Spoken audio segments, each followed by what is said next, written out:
Everyone, সবাই কেমন আছো? আশা করি সবাই ভালো আছো। আমিও খুব ভালো আছি। আজকে রান্না করব চিকেন। তো চিকেনটা রান্না করার জন্য আমি নিয়ে নিয়েছি টমেটো, আদা রসুন, কাঁচা লঙ্কা, পেঁয়াজ কিছুটা পেস্ট করে দেবো সবগুলো একসাথে, আর কিছুটা আমি কুচিয়ে নিয়েছি ফোড়নে দেবো, আর দুটো গোটা রসুন নিয়েছি।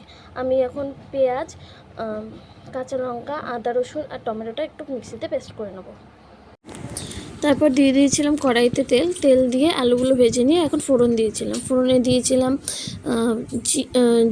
অল্প একটু জিরে, গোটা গরম মশলা, তেজপাতা, আর একটু চিনি দিয়েছিলাম। তারপরে যে সব বেটে রাখা মশলাগুলো দিয়ে আর গোটা রসুনটা দিয়ে একটু কষিয়ে নেব ভালো করে।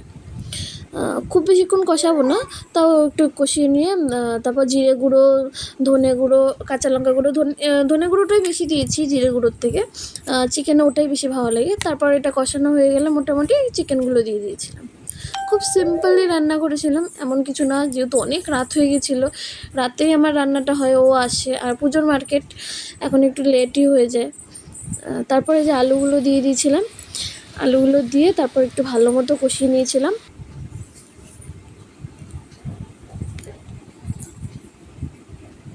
ভালো মতো কষিয়ে অল্প জল দিয়ে ঢেকে রেখেছিলাম। ভিডিওটা কেমন লাগলো? ভালো লাগলে প্লিজ জানিও কমেন্টে।